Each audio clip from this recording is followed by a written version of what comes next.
You're watching The Breakfast Club.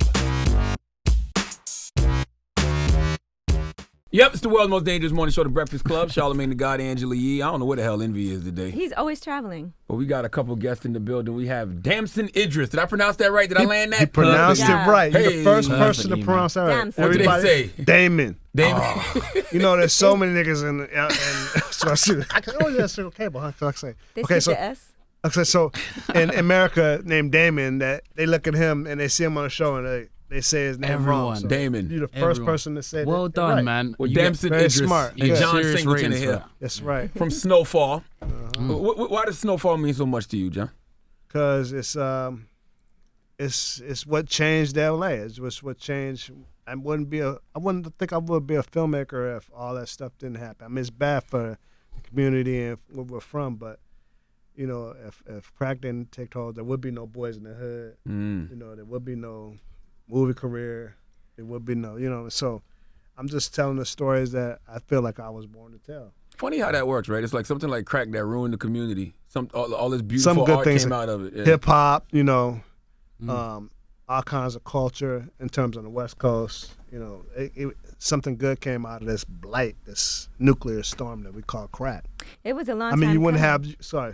Oh, go ahead. You wouldn't have, you know, Rakim here in New York if that didn't happen. Yeah. You know what I mean? So good things come out of bad things. How factual is this story of Snowfall? Because it is about how crack started, but how factual is it? Like, was that It ain't no important to you? documentary. It's just. But it's based on real things. It's based on stuff that happened. You know, but it ain't no documentary. It's like we're doing a movie every week. That's what I tell everybody. Beautiful. The ghetto Game of Thrones.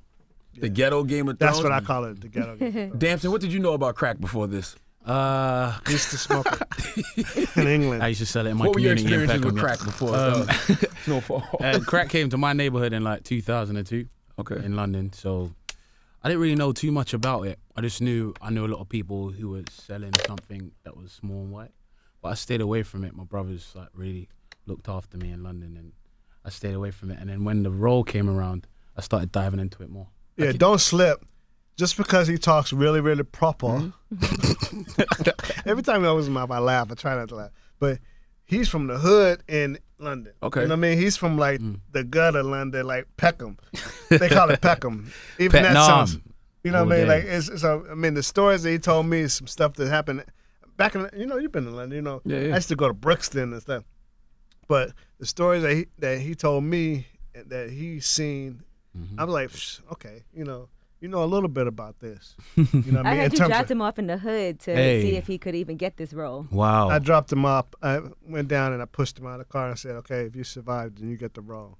And then he came back, and he was like, you know, he started talking like Snoop and stuff. And tilting his head to the side and just like had a little twang in his voice. What happened when he dropped you off? Like what? Oh, wow. Oh, that's true. He really did drop you off. We were That's walking. a joke. That's a joke. We were walking We together. were walking in the park. What was the area? What's the area called? We went off of Crenshaw and Vernon, and there's a little part there where cats, you know, as they making their transition out of incarceration, they go and hang out and they just transition. You know what I'm saying? But I wasn't allowed to be British. Yeah, so I told him don't talk. I had to be Don't American. talk. Like Wagwan. I had to be American. Did you say Wagwan? Yes, you don't know Wagwan. Wagwan? Oh, I mean, I just heard Jamaican say it. Look, I mean, that's Yeah, man. There's a lot of culture in London, Gotcha. you know, even though I'm Nigerian. But Gotcha. yeah. So yeah, we're walking through South Central, and then I got to be American, and then I'm seeing a lot of people in the neighborhood, and then I'm meeting them, and they're like, "Oh yeah, he's American, whatever." And then his mum comes, and then I say something really British, like, "Oh, how lovely your hair looks today." And then she's like, he ain't from here, huh? he ain't from here. He thought he was worried. He was very worried nice. then. I was petrified, man. I lost this part. Thanks, mama. How do you turn the accent off, man? How do you get rid of it? Dub C. Dub C? Yeah, man. Wow. Yeah, Dub C. Well, I know from way back when it was with Mad Circle and stuff and West Side Connection with Q. You know, he was working on Straight Outta Compton. So one time I went to the set of that, and he was working with the actors. He was teaching them how to like move and stuff and turn the corners on stage. Guy's the GOAT, stuff man. and- I couldn't stuff do this easy and them without him. cats do. So I was like, I'm doing a new show coming up. I I want to have you on it. You know what I mean? Like, and so I hooked them up with Damson, and so they like this.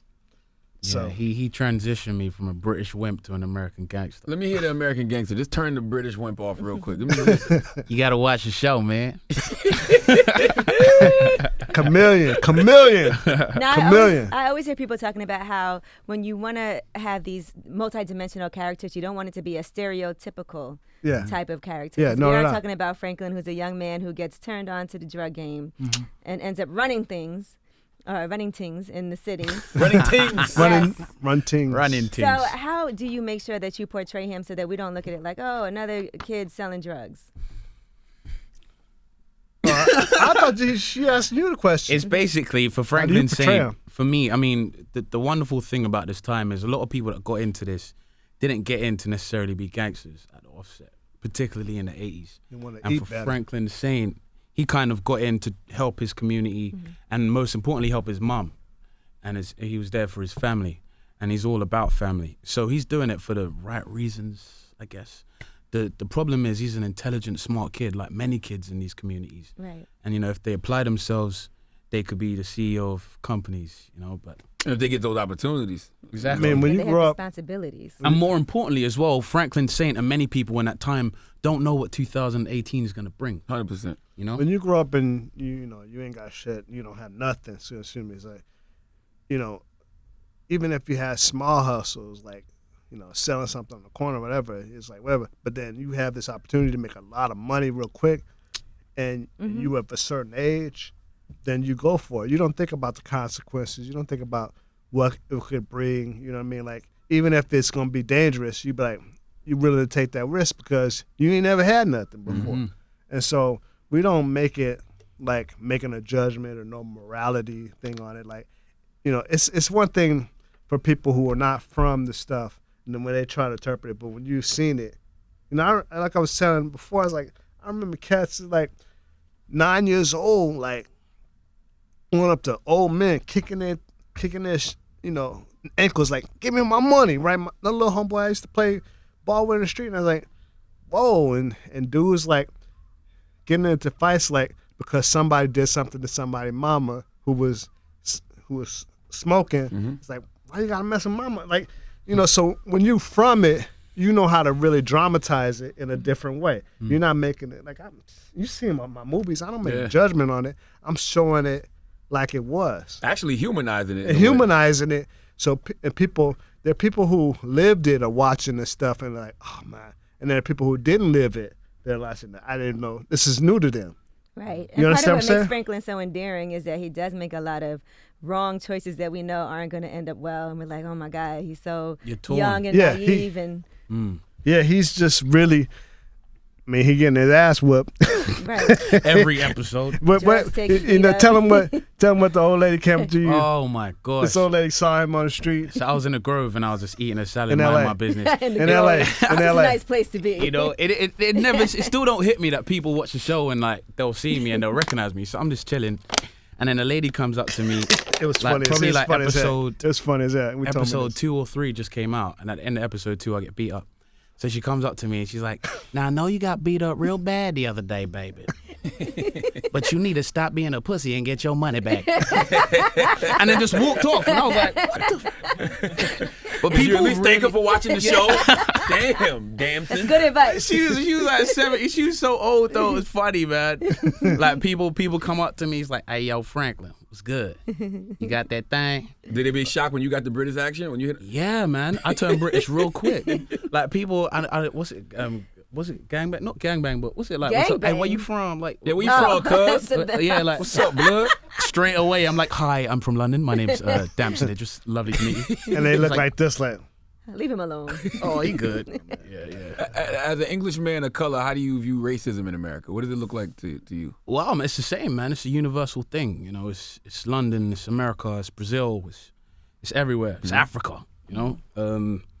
I guess we're in a great time now where movies are getting to show us in a great light, show that we are worth it, and people are seeing us in that way.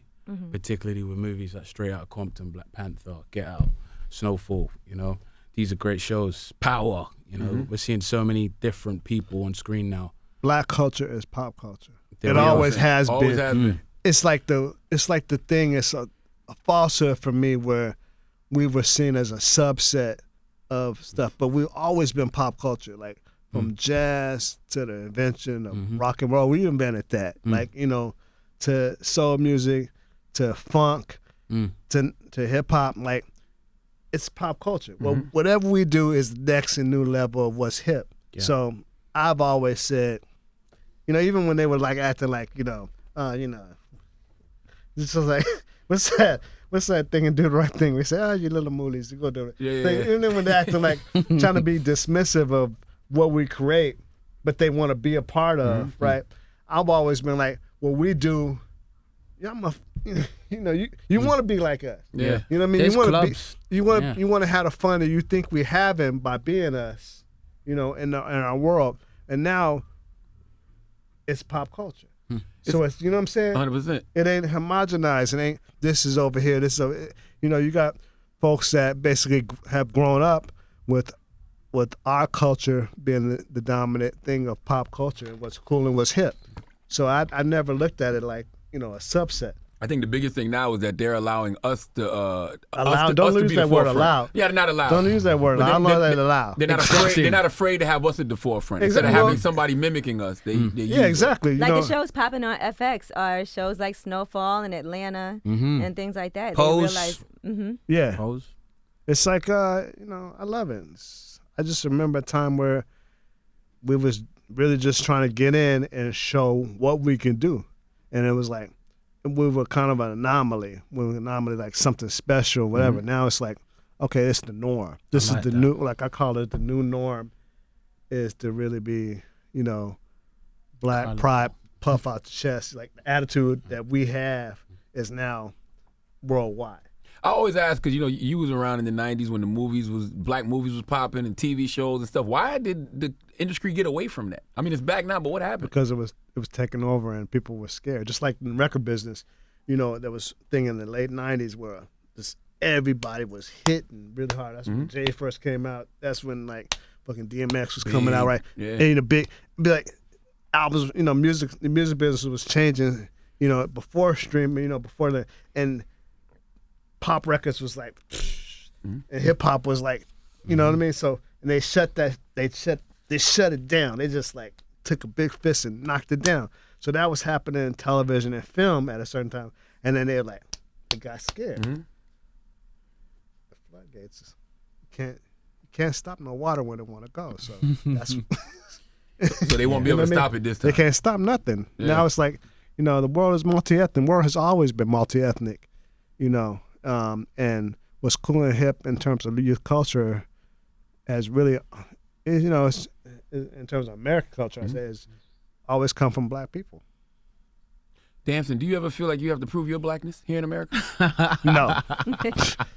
No. Okay. You see me? I'm black. I'm Princess Amunda black, so I never have to prove anything. I walk in, you smell the cocoa butter, so I'm that good. Would be shea butter, sir. Okay. What's it like for you back at home now? That is funny. It's lovely, man. People are really, lifting me up and seeing me as an idol from an area that's come out and done positive things. So it's great. I walk down the street and people are like, yo, Franklin, what go on? I was watching you in jail, G, like all that stuff. And it's cool, man. I really love it because I'm getting to come over and prove. I mean, there's a lot of young kids in my community who and you're getting off from are free lost, food. So yeah, they're seeing me. He's getting off free food. That's Yeah, what he's Nando's. really more excited. Nando's, I love Nando's. You love He's more Nando's? I mean, excited about no disrespect to London, the food isn't that great. But Yeah, we was talking about this today. It's But true, then- man. yeah, but Nando's is one of those spots you go to and you're like, all right, this is good. Yeah. But you lot's Chinese food's horrible. I was talking about that today as Oh, well. the Chinese food? It's bad. They have good Indian food, though. Here? Yeah. No, in No, London, it ain't that's in what London. It's good Indian food. No, the Chinese food in London's wonderful. Oh, I thought you were talking about in London. I never had Chinese food. Yeah. So you're saying the Chinese food in America or in New York? It's trash. It's trash. You ain't been nowhere yet, though. Yeah, man. What's the place? Philippe Philippe's? Philippe Chow's. Philippe Chow's or I'll go Mr. there. Chow's. Yeah, you gotta That's try some chic different things. Chinese food. Like, that's chic. Like, But You lot's gotta eat, if you portions. want Chinese food, okay, I am half Chinese. You have to eat in Chinatown. yeah. Okay. Like, but you can't eat in any place in Chinatown. Yeah, you have to know where to eat. But I mean, you be even having shits. The really fancy restaurants for weeks. You'd be like, dang, 2 weeks later, like, why am I feeling like this? Oh, I in Chinatown like 2 weeks ago. Now, is there any stories in South LA you feel like you haven't told yet? Yeah, a whole lot of stories, man. A whole lot of stories. Well, I ain't gonna tell them right now, but you don't want to give your ideas away. No, I ain't gonna lie, ideas, but a whole lot of stories. I mean, it's like, you know what I'm saying? When you on the block and you pretty much sit on the porch and watch life for a long time, you really know a lot of different stories. Mm-hmm. And for me as a storyteller, I never knew what I was doing this, but I'm keeping a reservoir of things I saw. Just like I tell you about little things, as I saw as a kid. So I'm able to look at that reservoir of memories that I saw and pull up and then put it as different things. Mm-hmm. I'm like, and so I have all these ideas that I don't know that I have that I experience. Mm-hmm. So I don't read something or research it and then make a movie. I'm doing stuff I've seen, just life. Mm-hmm. You know what I mean? Originally, Snowfall was supposed to be somewhere else, and you guys landed at FX. Did you have to change it? No, we didn't have to change it. It just it is got very more raw. I was like, oh my god, I didn't know this could be. Got more What's purified. the rawest thing you saw in Snowfall? Some naked stuff and They had a rape scene. Some naked stuff. They had a rape scene last season, right? Yeah, we had a rape scene. Episode 3, that was full on. Yeah. Why'd y'all decide to put that in there? Because I wanted to do some. I told somebody, I said, why'd you do that? I said, because the hardest thing to do is to is shock black people. Mm. If you can shock black people, because we going through a lot of shit in the world. If you can shock black people in a movie or a TV, then you know you got something. Mm. And I said, I want to say that people watching TV be like, what the fuck? Like, you know what I mean? Like, so I want to do some shit. We're on cable. So, I want to do something that basically I keep holding back because I don't know, I want to do something that people will watch and be like, I can't believe I'm watching this. Mm-hmm. So whenever I'm trying to do, or we're in the writer's room and we come up with ideas, maybe he should do this, maybe he should do this. I'm always acting it out like, do this. Because I know the person at home is like, I can't believe I'm watching this shit. Mm-hmm. I don't like it. It's upsetting me, but I can't turn it off. But I have an emotion. But I have an emotional response. You know what I'm saying? You know exactly what I'm talking about. Where it's like, I'm trying to get an emotional. Horrified, but I'm horrified, but I can't stop watching it. Has there been anything that you felt like was too shocking ever? Like you had to cut something out or pull back from? No, I haven't had an opportunity to do that. I didn't know Hostel. Oh my God! Hostel. See, I thought horror movies are like my favorite type of movies. And Hostel, I would watch that and be horrified. I didn't do nothing as irresponsible as that on anything I've ever done, but my ideas can go there though. Mm-hmm. Are you tired of answering questions about Tupac yet? Yes, but hey, whenever somebody asks me about Tupac, I almost feel like a real one. He's like there looking at me like, yeah, nigga, answer that shit. Like no, I'm not. What, you got a Tupac question? No, we had LT Hutton and Benny Boom here like when the movie came out. That's why I clapped on him. Yeah, because you was talking to him. Yeah, and they had to start talking to him. I don't want to get into all that, but hey, you saw what they did, so it's like it is what it is. Was any of that stuff true? Like, did you want to do a scene where Pac was raped in jail? No, it was. That would have shocked black people. No, it was a scene where something happened in the library, and the dude licked his lips, and they made it into like, you know what I'm saying? Got you. Yeah, that's all it was. And then I don't want to get into it because you have to understand where that summer where that thing came out was, the stuff they was doing and everything, and they was trying to come at me like, I got the streets in a different way. I don't want to go out. You know what I'm saying? Like, people respect what I do because, and man, I'm feeding different people. Mm-hmm. And they did this stuff and they did this movie and they basically disrespected this man in the way that they did this movie. So then people was mad. A lot of people was mad. Were you happy when you saw critics not really liking the movie? I didn't really care because it wasn't what I would have done. Mm-hmm. I wasn't happy. I would have wanted them to make a great movie. I wanted them to make a great movie. You know what I mean? Listen, all you guys are very successful in your own right. But I don't think any directors would do a movie the same as another director would do it anyway. Yeah. Mm-hmm. It ain't even about the director. It's about the soul of, when you tell a story, you have to find a soul of what that story is. And this dude has such a huge soul. He affected so many people in different ways, so I felt it was a huge, tremendous responsibility, not something that you had to just be poo-poo about, like, we just gonna make a movie. Like, it's like responsibility. Mm-hmm. You're doing something, I don't want to be, sponsored about it, but you talk about doing for the culture, you gonna mess up Tupac? What are you doing for the culture if you're gonna mess that up? Yeah. So yeah, I'm tired of talking about it because it gets me fired up. It you know what I mean? It puts me back in a zone where it gets him fired up and it gets me nervous. Right. Yeah, because he's like, oh God, you're gonna like. And we've been doing stuff for like interviews for a year, and somebody asked me about it, and and we're going a whole challenge. I'm here to talk about Snowfall, but that made me so angry. It just made me like go into that time where before, my 20s when I'm hanging out. You gotta understand, the reason I had so many rappers in my movies and everything is because when I started directing movies when I was 22, so all of my friends were in hip hop, whether or not in the West Coast or the East Coast. I used to go to Zulu Nation parties here. You know what I mean? Joe said you guys used to run the streets I just saw Joe all the time just now. Joe said, Joe, what Joe said, I should see this nigga in Washington Heights in the projects. Yeah. He was like, yeah, man. 5 a.m. He used to hang out in the projects. It's like going to Jimmy's Bronx. I was like, okay, man, okay. Because he don't know nothing about it. He's young. He wasn't even, So, but it talks about doing it for the culture. I'm not no musician, but a lot of my friends throughout my professional career have been musicians, and so they want to like kind of transition into other careers. They come to me, but I ain't in no bullshit just because you got the hottest record up at the time, whatever. You can be in a movie or a TV show. I'm like, this is real discipline, acting and telling stories on this level.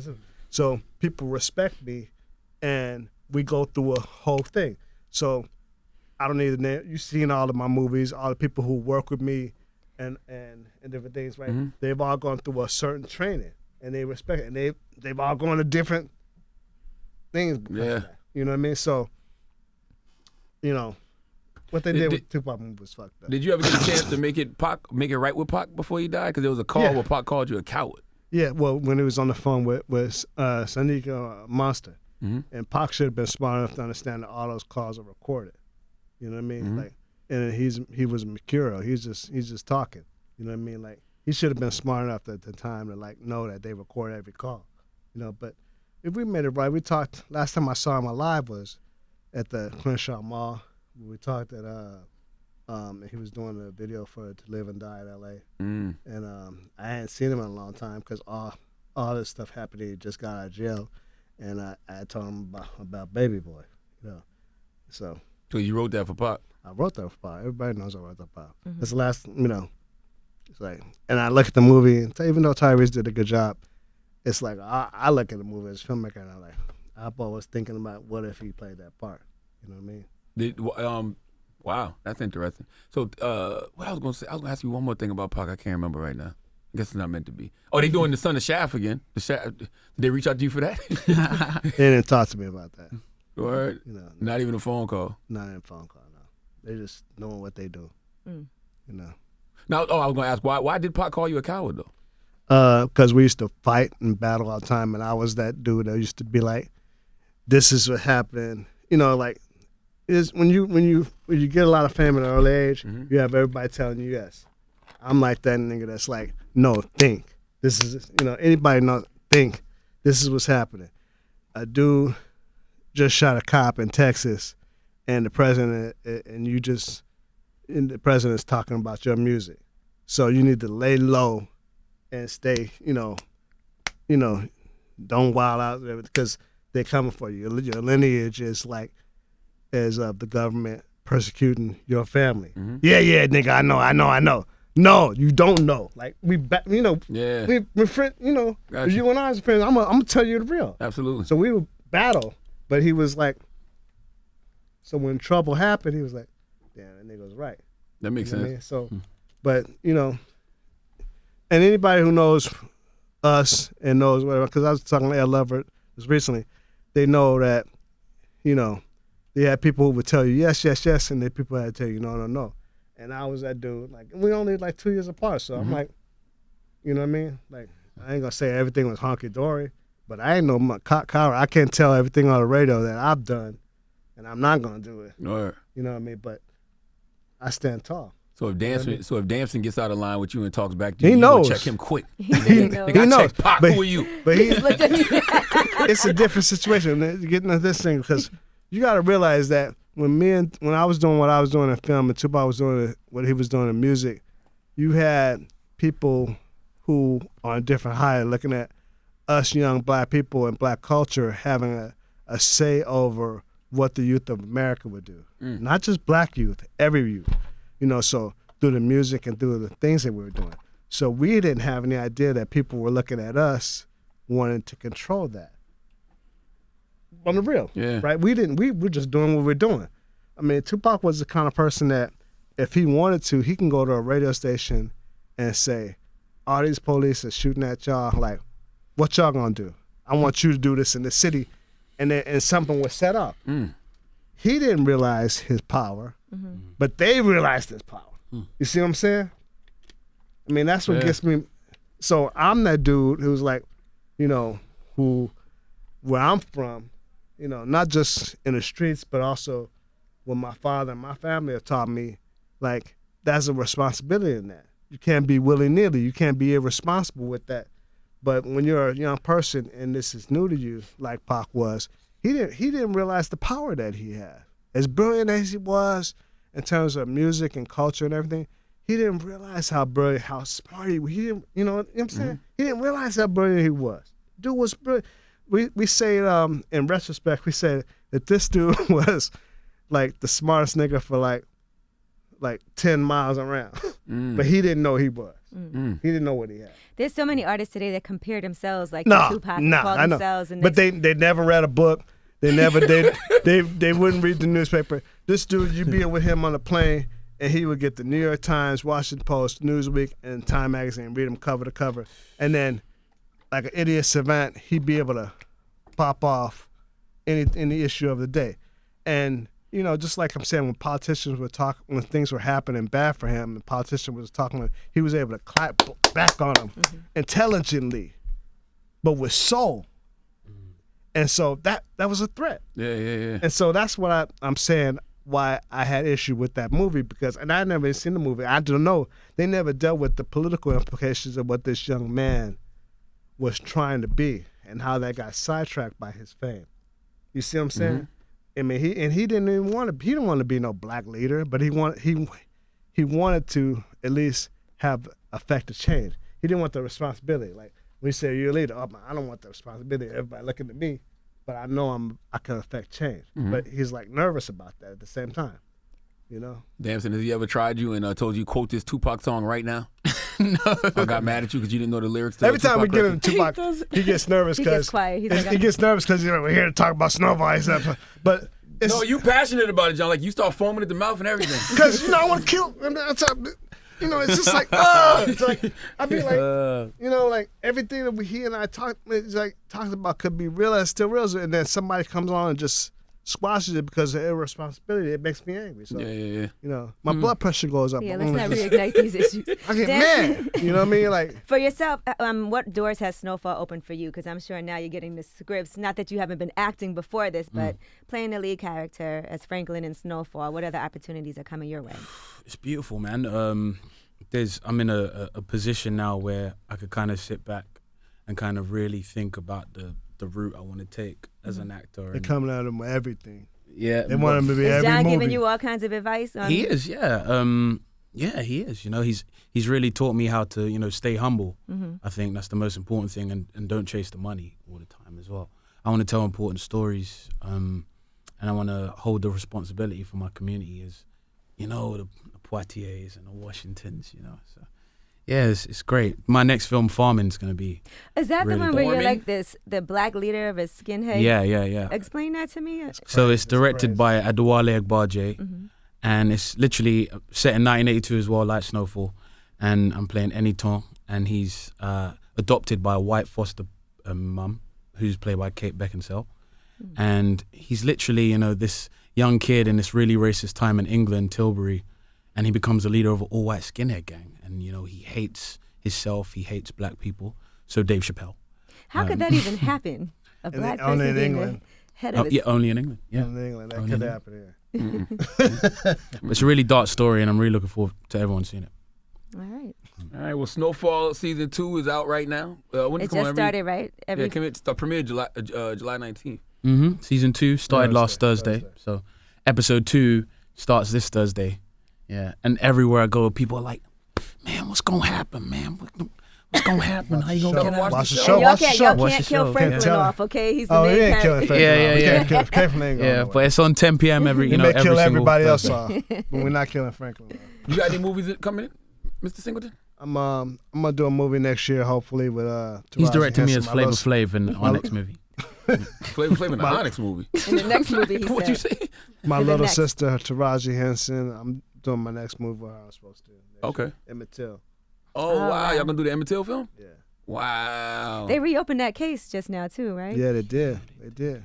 Great. And we didn't anticipate that happening, so. Yeah. Have y'all That's started pre-production on that? No, we're working on a script right now. Scripts.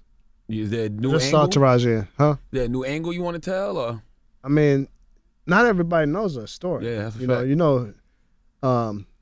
One of his cousins basically outed him to the dudes, that he, whatever they thought he did in the store that made the woman uncomfortable. And then those women went to his uncle's house to take him out to kill him. Wow. So It's it's crazy one the of his woman admits cousins. that she's One of his lying own now. cousins. It's so crazy. Well, because he was from the city, he was from Chicago, and they were from the country, and he was dressed a certain way and everything. So that little boy wasn't prepared to be dealing in the South. He didn't know nothing about institutionalized racism and all that stuff. So he wasn't.